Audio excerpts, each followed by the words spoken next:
इस कार्यक्रम के संयोजक और जिनके बुलाने पर हम आप सब लोग यहाँ पर मौजूद हैं, मेघनाथ खंगार जी, मंच पर उपस्थित मुन्ना रजक जी, श्रीमती रामविलास रजक जी, संचालन कर रहे सरफराज अली साहब, निसार जैन जी, गुलाब सिंह खंगार जी, कीर्ति खंगार जी, डॉक्टर सीताराम जी, राम सिंह खंगार जी, अमर सिंह यादव जी, शेर सिंह पटेल जी, वीरलाल अहिरवार जी, हमारी पार्टी के पूर्व में रहे यहाँ के प्रत्याशी एमएलसी श्याम सुंदर सिंह जी और मंच पर उपस्थित सभी खंगार समाज के पदाधिकारी, उपस्थित सभी समाजवादी नेता, इस कार्यक्रम में आए हुए बड़ी संख्या में हमारे आदरणीय बुजुर्ग, किसान भाई, माताएं, बहनें, नौजवान साथी, पत्रकार बंधुओं, मैं सबसे पहले खंगार समाज के यहाँ पर उपस्थित सभी लोगों को बहुत बहुत बधाई देना चाहता हूँ और साथ ही साथ मेघनाथ खंगार जी का और उनके सभी कमेटी के साथियों का धन्यवाद दूंगा कि उन्होंने महाराजा खेत सिंह खंगार जी का एक बार दोबारा हम सब लोगों को इतिहास जानने का मौका दिया। जो इतिहास कभी किताबों या कहानी में दब जाता, उस इतिहास को दोहराने का काम किया है। मैं खंगार समाज के तमाम लोगों को भरोसा दिलाता हूं, जो अपने समाज के लोगों का सम्मान करता है, जो अपने सम्मान करने वालों को, जिन्होंने समाज के लिए बहुत कुछ किया है, जो समाज के गर्व हैं, गौरव हैं, उन्हें अगर उनके इतिहास को सजोना और उनके इतिहास का संरक्षण करना है, ये मैं इसलिए आप सबको बधाई भी देता हूं और भरोसा ये दिलाता हूं, जब कभी हमें मौका मिलेगा समाजवादियों को इनके इतिहास को बनाने का काम हम लोग करेंगे। आज जरूर अनावरण है, जो लोग देख करके जाएंगे या सुनेंगे या इस स्थल पर आएंगे, उन्हें कहीं न कहीं महाराजा खेत सिंह का पूरा इतिहास अपने आप दोहरा देगा। जहां वीर भूमि पर ऐसे वीर भी हुए हैं जिन्होंने न केवल जोड़ करके बल्कि समाज को साथ लेकर के विस्तार करने का काम किया है, उन लोगों का सम्मान करने का काम हम लोगों को करना चाहिए और लगातार। अगर इतने दिनों तक आपने इंतजार किया, प्रतिमा का अनावरण नहीं किया और आज अगर संकल्प लिया है कि कभी सरकार बनेगी तो जयंती मनाएंगे, तो हम आपको भरोसा दिलाते हैं कि जब जयंती बनेगी तो जिस तरीके के इनके काम रहे, इतिहास रहा है, दूर दूर तक जानेंगे कि हाँ, जिंदाबाद जिंदाबाद। उसके लिए जो कुछ भी करना पड़ेगा, हम समाजवादी लोग आपके साथ खड़े होकर के उनका सम्मान करने का काम। हमारे देश में बहुत बड़ी संख्या में जातियां हैं, न जाने कितनी जातियां हैं, गिनती आज नहीं हो पाई है। और अक्सर ये बात समाज में कही जाती है कि अगर हमारे समाज की गिनती हो तो हम समाज में इतने पाए जाएंगे। हमारी समाज में गिनती इतनी है, ये न केवल आज की मांग है बल्कि बहुत पुरानी मांग है। लेकिन जिन्होंने अपनी जात पिछड़ा कागज पे कर लिए, जिनकी जाति कागजी है, वो नहीं चाहते कि हमारी आपकी जाति गिनी जाए, हमारे आपकी आबादी पता लगे। हो सकता है खंगार समाज के लोग न जाने कितने लिखे हैं आबादी में, हो सकता है बड़ी संख्या में लोग हों, अभी कहीं पिछड़े में, कहीं दलित में, कहीं गिने जाते हैं। समाजवादी सरकार बनेगी तो जाति जनगणना का काम भी हम लोग मिल करके जिंदाबाद जिंदाबाद। जाति पिछड़ी है, कागजी जाति वाले लोग कभी हमारे आपके बारे में कल्याणकारी योजना नहीं बना सकते, जो गिनती नहीं कर सकते, वो हमारे लिए कल्याण की योजनाएं क्या लागू करेंगे। इसलिए अगर जाति जनगणना भी करना पड़े तो हम लोग जाति जनगणना भी करेंगे और आबादी के हिसाब से उनका सम्मान दिलाने का काम हम लोग करेंगे। यही बाबा भीमराव अम्बेडकर जी का संविधान कहता है, यही डॉक्टर राममनोहर लोहिया का संघर्ष कहता है। आज आपके बीच में जब हम लोग आए हैं, इससे पहले एक ऐतिहासिक कार्यक्रम हुआ है ललितपुर में, और उस ऐतिहासिक कार्यक्रम में बड़ी संख्या में लोग आए थे। मैंने देखा पूरा का पूरा मैदान भरा था, पूरा का पूरा मैदान, सड़क सब कुछ भरा था। और वो जो ऐतिहासिक कार्यक्रम था वो बता रहा था कि आने वाले समय में भारतीय जनता पार्टी की यहाँ से ऐतिहासिक हार होने जा रही है। ये जो ऐतिहासिक कार्यक्रम इसलिए हो रहे हैं क्योंकि जनता नाराज है। जो जो वादे जनता के लिए किए गए, आज कोई वादा पूरा नहीं हुआ। भारतीय जनता पार्टी का हर वादा जुमला निकला। हर वादा जनता के बीच में जो किया भारतीय जनता पार्टी ने, वो पूरे के पूरे वादे जुमले निकले। बताओ, यही तो भारतीय जनता पार्टी ने कहा था कि हमारे किसानों की आय दोगुनी हो जाएगी। ये जितने गरीब खड़े हैं, ये जो किसान आए इस कार्यक्रम में, ये नौजवान हैं, बताओ सब खेती करते हो कि नहीं करते हो? सब खेती करते हो कि नहीं करते हो? और बताइए, भारतीय जनता पार्टी ने तो वादा किया था कि जो पैदा करोगे उसकी हम आय दोगुनी कर देंगे। आप में से बताओ कितने लोगों की आय दोगुनी हो गई है? किसी की आय दोगुनी हुई है क्या? और जितने बड़े पैमाने पे बेरोजगारी बढ़ी है उसकी कल्पना नहीं की जा सकती। लखनऊ से लेकर के दिल्ली तक इस सरकार ने विज्ञापन लगाए हैं कि हमने लाखों नौकरियां दे दी हैं, लाखों नौकरियां। बताओ, आज के कार्यक्रम में आए हुए नौजवानों कितनों को नौकरी मिल गई, कितनों को नहीं मिली? किसी को नहीं, न नौकरी न रोजगार। और जिस समय लॉकडाउन हुआ था, याद है, सब कुछ बंद हो गया था। कोई चीज नहीं बची जो बंद न हुई हो। कारखाने थे वो बंद हो गए, उद्योग थे वो बंद हो गए, स्कूल बंद, सब ऑफिसें बंद, हर तरफ हर चीज बंद हो गई। मजदूरों को काम छोड़ करके आना पड़ा। जितना मजदूरों के साथ अन्याय हुआ कोई कल्पना नहीं कर सकता। जहां पर गायें बनती है, गौशाला है, सीमा पर पुलिस ने रोक दिया उनको। वो आपके शहर में नहीं आ पाए, बाहर नहीं जा पाए जहां उन्हें जाना था। कई मजदूरों की जान चली गई, लेकिन सरकार ने कोई मदद नहीं की।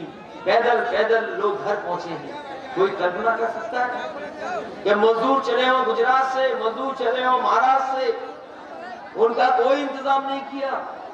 उन्हें पैदल पैदल अपने घर पहुंचना पड़ा। और उस साथी जो घर नहीं पहुंच पाए, कई लोगों की जान चली गई।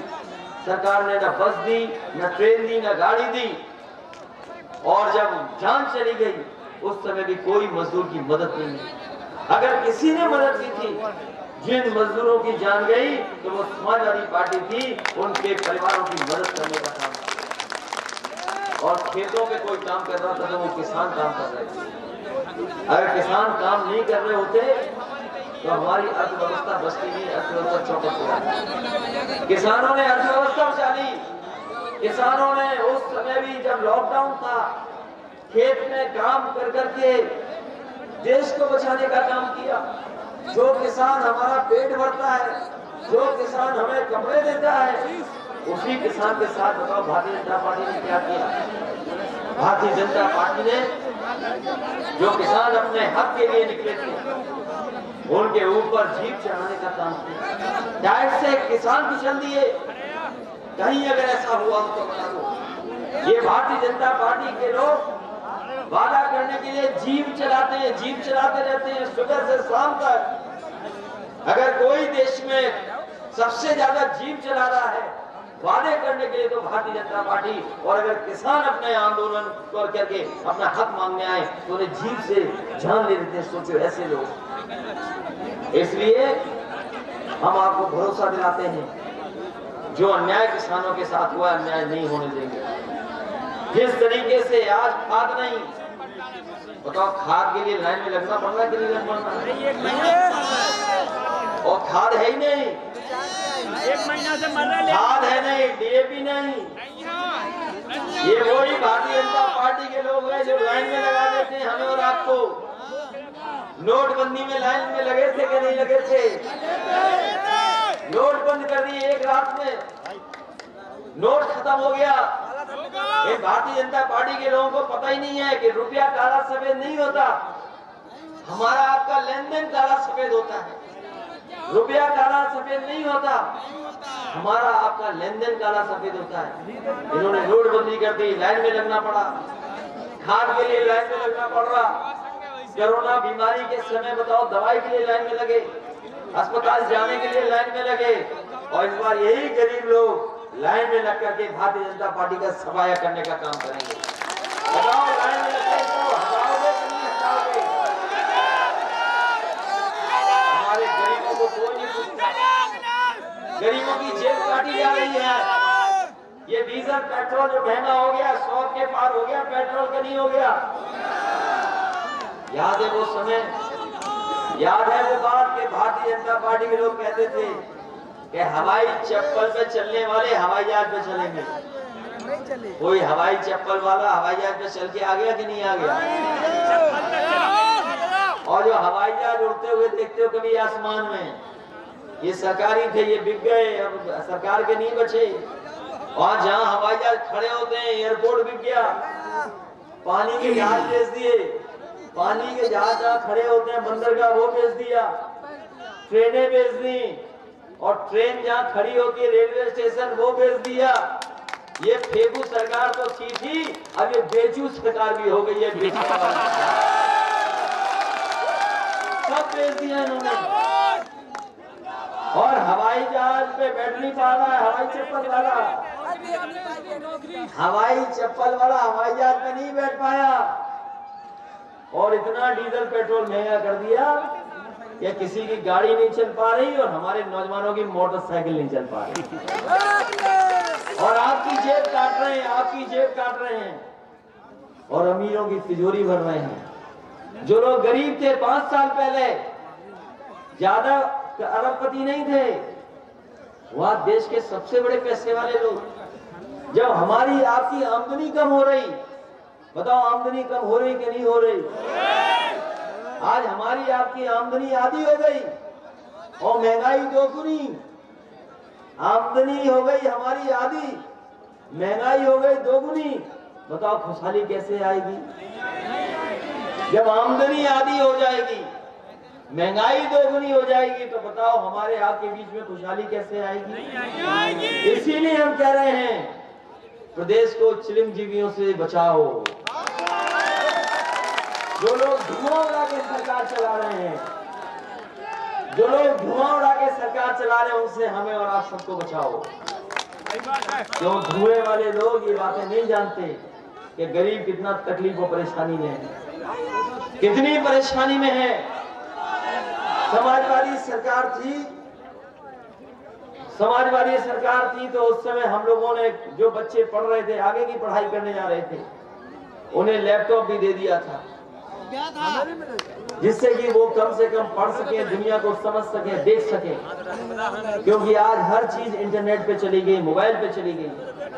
आज हमको पढ़ाई भी बदलनी पड़ेगी, क्योंकि ये मोबाइल ऐसी चीज आ गई है, इंटरनेट ऐसी चीज है कि अगर कोई जानकारी हासिल करना चाहोगे तो वो सब हासिल हो जाता है। गाना इसमें सुनते हैं, फिल्म उस पर देखते हैं, कैमरे से फोटो देखते। ये मोबाइल भी कंप्यूटर बन गया है। और समाजवादियों ने लैपटॉप उस समय बांटा था, 5 साल पहले, सोचो। लेकिन अभी तक बाबा जी टैबलेट नहीं बांट पाए, टैबलेट। और अभी अखबारों में पढ़ने को मिलता होगा कि टैबलेट बांटेंगे, टैबलेट। बताओ 4.5 साल से कौन सी टैबलेट बांट रहे थे?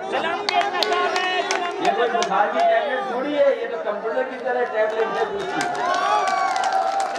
और कह रहे स्मार्टफोन देंगे, स्मार्टफोन। अरे हमारे नौजवानों के पास तो पहले ही स्मार्टफोन है। अगर इन्हें देना है कुछ तो इन्हें नौकरी और रोजगार दे दो। ये नौकरी और रोजगार चाहते हैं।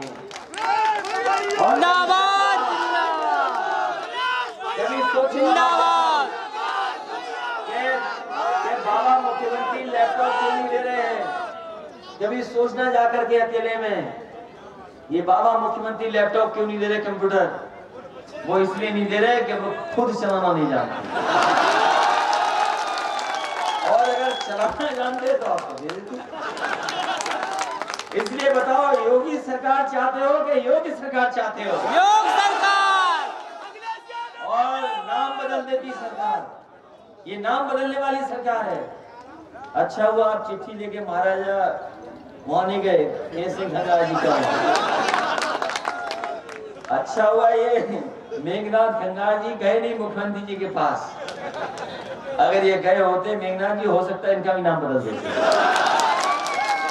ये नाम बदलने वाली सरकार, बताओ 100 नंबर 112 कर दिया, और जब से 100-112 हुई हमारी पुलिस कबाड़ा हो गई। कबाड़ा हो गई कि नहीं हो गई? पता नहीं क्या हुआ, 100 से 112 कर दिया। कौन सी चीज बदल दी इन्होंने? सोचो कोई टायर बदल दिया इसका क्या?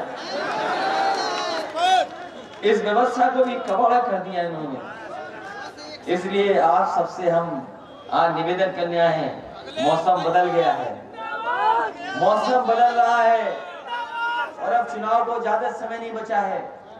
जब हम लोग दुनिया में देखते हैं अपने देश को, तो सोचो हमारा पड़ोसी देश, जो बिल्कुल पड़ोसी देश है, चीन, अर्थव्यवस्था में कहां पहुंच गया। हमारी सीमाओं को खतरा पैदा है उससे, और कहां पहुंच गया सोचो। अमेरिका को टक्कर दे रहा है, अमेरिका को, जो समुद्र के दूर है, अमेरिका जाने कितनी दूर है, उस देश को टक्कर दे रहा है। ये आबादी में हम लोग भी कम नहीं है, हमारे यहाँ भी बहादुर लोगों की कमी नहीं है, ये वीर भूमि है, या वीरों की कमी नहीं है। लेकिन हम लोग कहां पीछे चले गए? न नौकरी, न रोजगार, न हमारा किसान गुजार, न मजदूर को काम, न हमारी अर्थव्यवस्था आगे बढ़ रही। इसलिए साथियों याद रखना, अगर कोई देश को आगे बढ़ा सकता है तो समाजवादी विचारधारा, और वही समाजवादी विचारधारा जो डॉक्टर बाबा भीमराव अम्बेडकर जी के सिद्धांत को लेकर के और डॉक्टर राम मनोहर लोहिया जी के सिद्धांतों को लेकर के आगे बढ़ेगी। इसलिए जब तक इन महापुरुषों के सिद्धांतों को हम अपना सिद्धांत नहीं मानेंगे, तब तक समाज और देश खुशहाली के रास्ते पे नहीं जा सकता। इसलिए आपको अपने समाज के सम्मान के लिए और अपने महापुरुष महाराजा के गौरव को बढ़ाने के लिए आप लोग से एक बार फिर समाजवादियों को मौका देना, आने वाले चुनाव में समाजवादी पार्टी की साइकिल को मदद करने का काम करना। और तो बीजेपी तो सारा ही कर रही है आपको। अगर डीजल पेट्रोल महंगा नहीं किया होता तो कहां सारा कर रहे?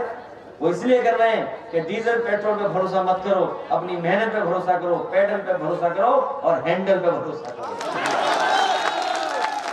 क्योंकि साइकिल को न पेट्रोल की जरूरत है न डीजल की जरूरत है। वो महंगा इसीलिए कर रहे हैं कि आप सब लोग साइकिल से चलो, और जब साइकिल से चलोगे तो महंगाई को भी रोकने का काम हम सब लोग करेंगे। और नौजवानों, हम कहते जा रहे हैं आपको रोजगार मिले, नौकरी मिले, क्योंकि सपने पूरे नहीं हो रहे। और कई नौजवान ऐसे हैं जो बेरोजगारी के कारण इनकी शादी नहीं हो सकती, और अगर शादी भी हो गई तो बेरोजगार बाप बन जाएंगे, उन्हें नौकरी भी नहीं मिल पाएगी। तो बेरोजगार नौजवानों के साथ साथ बेरोजगार बाप की भी संख्या बढ़ जाएगी। इसलिए आप लोग इस भारतीय जनता पार्टी को हटाइए, जिन्होंने देश को और समाज को बर्बाद करने का काम किया। आने वाले समय में चुनाव को समय नहीं बचा है, इस महंगाई को रोकना है, किसानों को खुशहाल बनाना है, और कम से कम वो इंतजाम हो जाए कि हमारे बुंदेलखंड के किसान 2 खेती कर सकते हैं, 2 फसलें ले सकते हैं। जिस दिन हम लोग कामयाब हो गए खेत को पानी देने के लिए, और इतना पानी कि हमारा यहाँ का किसान 2 फसल ले ले, उसी दिन किसान के घर परिवार में खुशहाली आ जाएगी, कोई दूसरा इंतजाम करने की जरूरत नहीं है। इसलिए अगर पानी के लिए भी इंतजाम करना पड़े, घर पानी पहुंचाना पड़े, समाजवादी लोग करेंगे। मुझे याद है रात में सबसे पहले समाजवादी लोगों ने पाइप से पानी पहुंचाने का इंतजाम शुरू किया था। पाइप से, नल से पानी पहुंच जाए घर में, ये सबसे पहले रात में शुरुआत की थी। ये सरकार कमाल की है कि पहले काम रोका, फिर काम की नकल की, और फिर काम को आगे बढ़ाया। कम से कम ये जल्दी इंतजाम कर दें जिससे कि गरीबों के घर भी नल पहुंच जाए और हमारे खेतों पे भी पानी का इंतजाम हो जाए। नहीं तो ये शिलान्यास का शिलान्यास करने वाले, उद्घाटन का उद्घाटन करने वाले, हो सकता है जो समाजवादियों का काम किया वो भी अपना काम बताएं। अभी जो उद्घाटन किया है प्रधानमंत्री जी ने, अभी तक तो हमारे कामों का उद्घाटन कर रहे थे, समाजवादियों के काम का उद्घाटन कर रहे थे, जो समाजवादियों ने शुरू किए थे उनके उद्घाटन हो रहे थे। लेकिन बुंदेलखंड आते आते इन्होंने हमारे काम के अलावा हमारे चाचा के भी उद्घाटन किए हुए का उद्घाटन कर दिया। बताओ कैसी सरकार है, सोचो कैसी सरकार है। हमारे काम का उद्घाटन तो कर ही रहे थे, लेकिन जो हमारे चाचा ने काम किया था उसका भी उद्घाटन करना है। दिल्ली से आती है कैंची और लखनऊ से आता है फीता, दोनों मिलकर के उद्घाटन करते हैं। इसलिए महंगाई के खिलाफ, बेरोजगारी के खिलाफ और किसान की बर्बादी के खिलाफ मतदान कर देना और साइकिल चुनाव चिन्ह को जिताना, यही आपसे निवेदन करना है। और अपनी माताओं बहनों को भरोसा दिला के जाना है। ये गरीब माताएं बहनें बड़ी संख्या में आई हैं, ये इस सर्दी में भी इन पे अच्छे कपड़े नहीं हैं, गरीबों पे भी पर्याप्त कपड़े नहीं हैं। 500 रुपए हम लोग सम्मान देते थे अपनी माताओं बहनों को, अब महंगाई बढ़ गई है, हमें अगर 3 गुना भी देना पड़ेगा तो अपनी माताओं बहनों का सम्मान हम 3 गुना देकर करेंगे। 3 गुना, क्योंकि इस महंगाई में अगर 3 गुना मिल जाएगा तो इनको मदद हो जाएगी। तो पहले 500 रुपए देते थे, इस बार 3 गुना देने का काम हम समाजवादी लोग करेंगे। इन्हीं शब्दों के साथ एक बार फिर हम लोग महाराजा खेत सिंह कंगाड़ जी का याद करते हैं। उनके परिवार के, उनके समाज के लोगों का मैं धन्यवाद देता हूं। मेघनाथ सिंह कंगाड़ जी का विशेष धन्यवाद और उनकी जितनी भी कमेटी के लोग हैं उनको बहुत बहुत बधाई कि उन्होंने कम से कम अपने समाज के महाराजा को का इतिहास बना करके इतिहास यहाँ बनाने का काम किया है। और समय समय पर जब कभी भी किसी तरह की जरूरत होगी और आपके समाज को बराबरी पे खड़ा करने के लिए अगर सरकार में रहकर के कुछ फैसले लेने होंगे तो हम आपके समाज के पक्ष में फैसला लेंगे, जिससे आपको भी मुख्य धारा से जोड़ सकें। बहुत बहुत बधाई, आप सबका बहुत बहुत धन्यवाद।